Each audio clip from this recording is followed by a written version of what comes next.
kita sempat narik taksi online lah salah satunya. Wow. Nah, cuman pada saat narik taksi online, dulu ada YouTuber yang bikin terinspirasi saya bikin YouTube. Kayak bikin, wah kok bikin konten-konten kayak gitu kayaknya bisa ngehasilin uang pada saat itu. Boleh tahu namanya kalau itu? Ada salah satu YouTuber di otomotif juga. Mungkin teman-teman kenal sama senior Bang Koboy pada saat itu.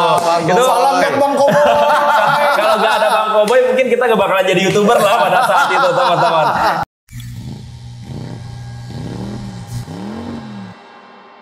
Ya, balik lagi di channel Hobi Mobil TV. Hari ini kita kedatangan tamu sahabat yang sangat spesial ya. sangat spesial buat kami. Luar biasa, thank you banget nih Kak Andre. bisa berkesempatan ikut acara program apa nih? Ngobrol-ngobrol aja kita. Ngobrol satu ya. Siap. Tadi kita sempat ngobrol dikit nih. Kita mulai kenal Om Andre itu dari 2020 lah kurang lebih. pandemi lah ya. Iya, zaman pandemi. Zaman pandemi. Zaman kitanya juga mobilnya juga baru 20 atau 30. Betul. Ya. Tadi subscriber Om Andre baru berapa itu Om Andre? Dulu tuh Koriki manggil kita tuh subscriber tuh baru 2000 itu. Koriki yang WA itu pertama kali itu dulu. Tapi jujur kita pada zaman itu ya 2000 subscriber pun kita masih menerima respon loh dari Om Andre. Itu. Meskipun subscribernya waktu itu baru 2000 ya. Tapi sebelum kesana nih Om Andre. Sebelum jadi YouTuber mobil bekas seperti ini, sebelumnya kerja apa? Kita kerja udah ke beberapa lini usaha lah. Banyakan kita di bank kerjanya itu. Terus terakhir itu kita kerja di salah satu provider kayak gitu. Nah, cuman di tahun 2019 ke 2020 ada isu kurang bagus, apalagi kena pandemi juga kan pada saat itu. Akhirnya kena PHK. Kena PHK ya bingung nyari kerja di mana pada saat itu. Kita sempat narik taksi online lah salah satunya. Wow. Nah, cuman pada saat narik taksi online, dulu ada YouTuber yang bikin terinspirasi saya bikin YouTube. Kayak bikin, wah kok bikin konten-konten kayak gitu kayaknya bisa ngehasilin uang pada saat itu. Boleh tahu namanya kalau itu? Ada salah satu YouTuber di otomotif juga. Mungkin teman-teman kenal sama senior Bang Koboy pada saat itu. Itu salam kan Bang Koboy. Kalau nggak ada Bang Koboy mungkin kita nggak bakalan jadi YouTuber lah pada saat itu, teman-teman. Jadi dulu tuh kan beliau bikin konten di lelang kayak gitu. Nah, saya narik taksi online. Salah satu lelangnya itu ada di daerah Jakarta Barat lah, di Lotte kayak gitu. Ketika istirahat makan siang pada saat itu saya nyempetin bikin video. Cuman pada saat itu kita sembunyi-sembunyi karena nggak pede juga lah kayak gitu. Siapa sih kita ngobrol di depan umum pun juga nggak pede karena orangnya basicnya pendiam kalau saya.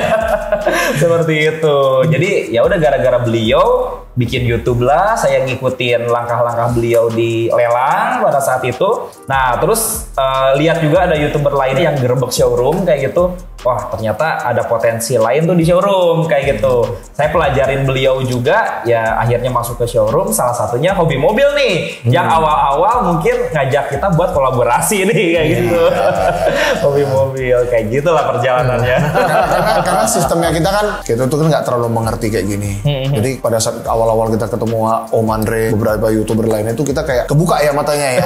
Yuk kita cobalah, yuk apa? Kan kita juga nggak ngerti apa yang nama subscriber pada saat itu. Apa sih?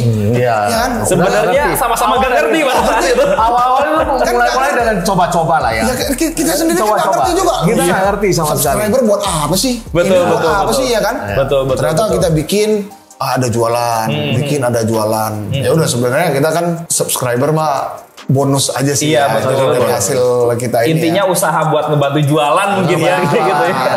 Dan jujur pada saat dipanggil sama Hobi Mobil sekalipun tuh kita masih pemula kok kayak gitu. Dan itu pada saat pertama kali namanya kan kalau YouTube tuh dimonet lah kayak gitu. Itu baru dapat monet tuh kayak gitu. Benar. Yang nominalnya juga ya ternyata susah juga nyari uang di YouTube ya kayak gitu.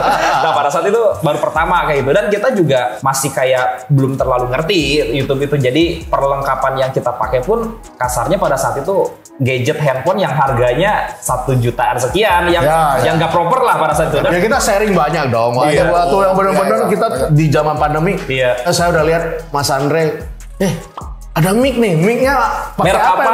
Iya, Kan kayak kita gitu. sering sharing ya Iya, waktu zaman sama-sama itu ya. Kita belajar sama-sama gitu. belajar. Benar-benar belajar lah kita dari nol gitu ya. Tapi ini jujur hebat loh. Iya. Ya kan kita mulai dengan bareng-bareng kan kita mulai dengan YouTube-nya kita pribadi juga ya. Betul, Ya. betul. Subscriber kita sekarang Paling 30.000. Wih, alhamdulillah itu udah bertumbuh itu.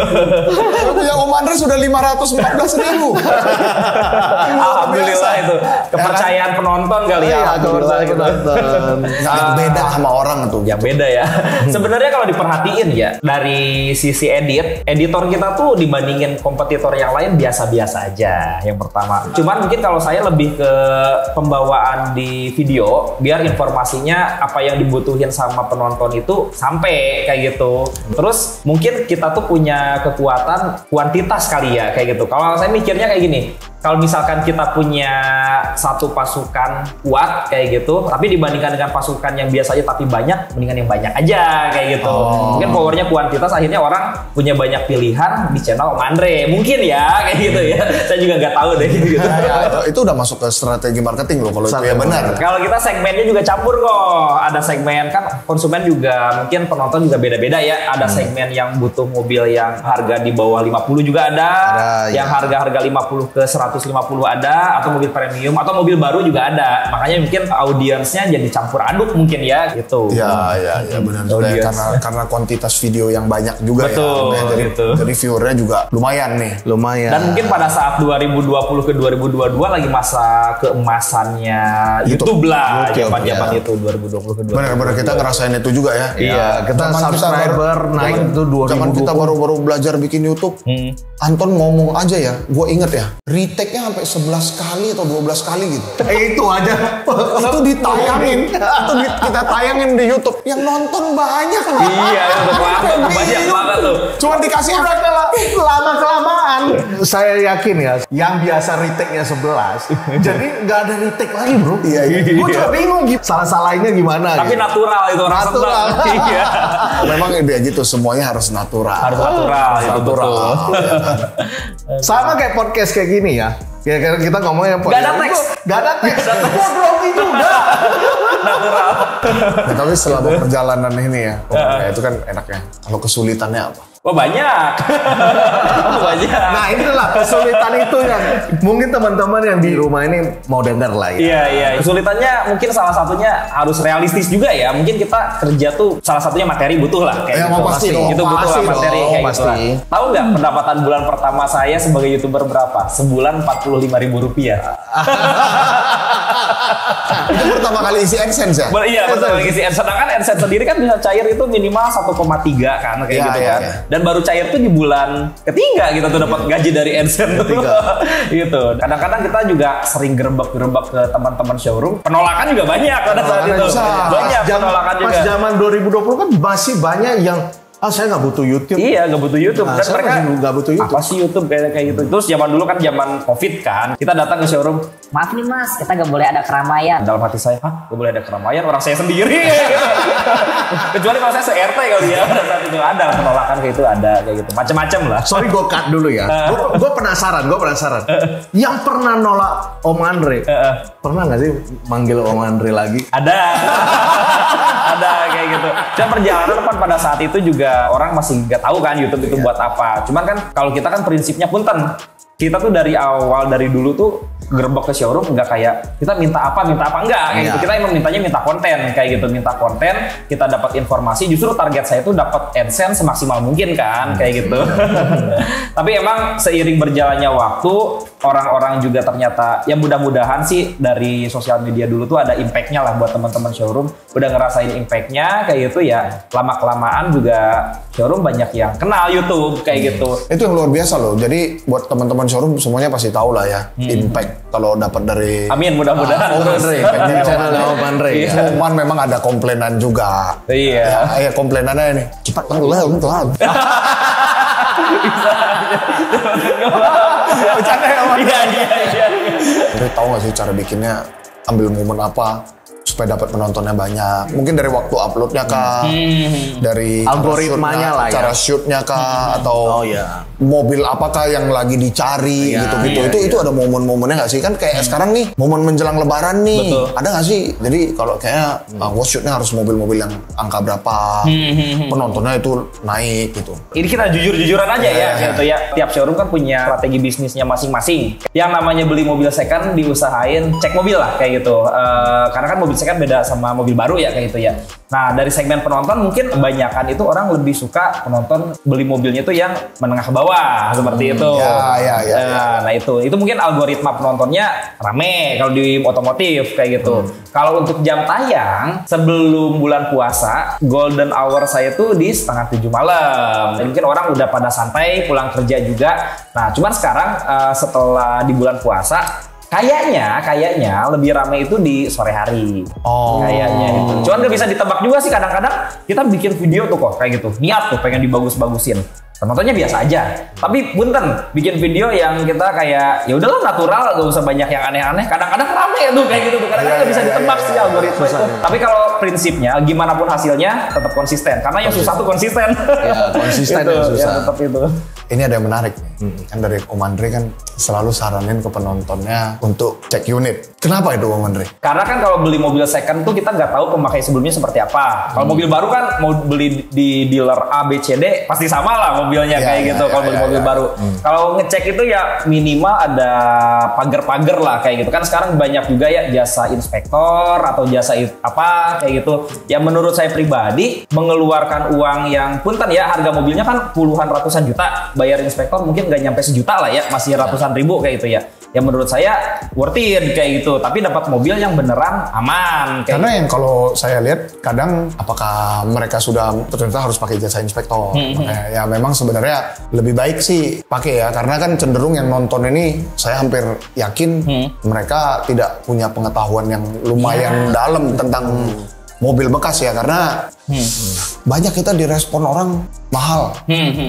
Mahal. Betul. Mahal. Padahal kita iklannya tetap murah. Ya kan? Betul. So, akhirnya saya belajar nih Om Andre. Mahal itu gimana ya? Kan saya pengen tahu juga nih. Oh ternyata kita dibandingkan dengan mobil yang kadang Beda kondisi. beda kondisi. Iya Ya, kayak gitu. Iya. Sedangkan yang kita jual itu kan seperti yang Om Andre bilang ya. Dari kita itu udah percaya aja ke kita. Nggak usah cek unit juga. Betul. Lu ada masalah apapun di kemudian hari itu akan menjadi tanggung jawabnya kita. Karena filternya juga banyak kali ya. Ya, tapi itu kan beda-beda ya. Iya, Kita kan beda-beda. beda-beda showroom. Kita menghargai juga showroom-showroom yang lain yang melakukan itu karena kebutuhan konsumen juga beda-beda ya. Betul. Nggak semuanya harus seperti itu karena mereka merasa punya saudaranya bengkel Iya, atau dia iya. punya bengkel sendiri. Perbaikan itu oke bagi dia. Betul, seperti ya kan? itu. Stok yang ada di hobi mobil yang udah rapih dibandingkan dengan tempat lain dulu kayak gitu. Karena kan mungkin beda juga. Saya lihat langsung kan ngerapihinnya aja di bawah tuh total banget sampai ke kolong-kolong segala macam. Bahkan kayak debu tuh kayak nggak ada kayak gitu, kayak detail banget Ya, kayak ya. dan garansinya juga kan sampai bertahun-tahun juga kan. Tapi kan yang jual garansi itu kan juga udah banyak. Udah banyak sebenarnya. sekarang, iya. Ya, maksudnya jangan ini ya, bukan nanti kesannya kita promosi Iya. ini ya kan. Bukan. Iya. Tapi datang dan lihat sendiri lah. Tapi seru lah makin kesini aura kompetisi itu makin kerasa. Jadi Orang juga upgrade. Tapi kan kita emang begitu ya. Iya. Semuanya harus upgrade. iya terus harus ya. upgrade Kita terus kayak gitu. Karena gue percaya pada akhirnya kalau di kita ya rasa aman ke konsumen itu penting. Iya betul. Di kita aja jujur ya, Om Andre lihat perbaikan kita seperti itu. Komplainan aja masih ada loh kawan. Padahal udah total-totalan kayak gitu ya. Iya, bukannya Iya, nggak ada loh, tetap betul. ada loh. Masih ada. Dan padahal hobi mobil tuh mobil dengan segmen tahun muda.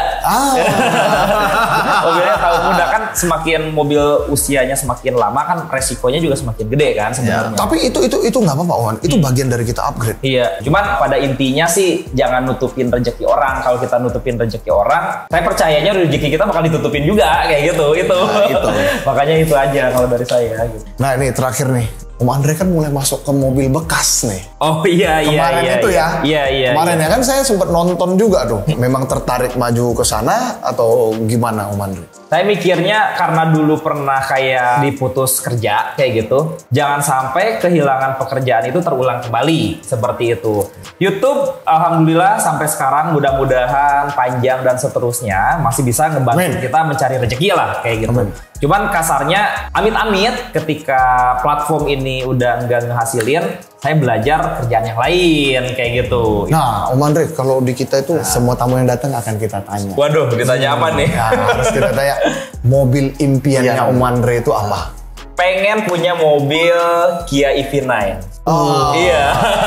Kayak semuanya ada di sana, kayak mobil ya buat 3 baris buat keluarga, terus kayaknya powernya enak, desainnya keren kayak gitu. Ya itu cita-cita lah. Kayak gitu. Ya harus dong, harus Kia itu bagus banget. Ya, itu, tapi Kia EV9 itu kita kemarin di IMS lihat itu mobil memang Ganteng. Ganteng banget. Ganteng banget itu teman-teman. Harganya yang belum worth it. Waduh, harganya. Menurut gua. Iya. Harganya kayaknya harus kerja lagi di kita nih. Thank you ya Om Andre ya. Thank you banget nih. sharing-sharingnya. Iya, thank you banget gue Darwin nih. Semoga sukses terus di Amin, amin. YouTube-nya. Hobi mobil juga sukses selalu lah kayak Amin, gitu. sama-sama. Mudah-mudahan hubungan kita panjang kayak Amin. gitu. Amin, Apapun amin. nanti kalau misalkan bisa kerja bareng terus kayak gitu dah. Siap, jangan lupa like, komen, dan subscribe ya. Siap, makasih banyak ya. Dadah. Dadah.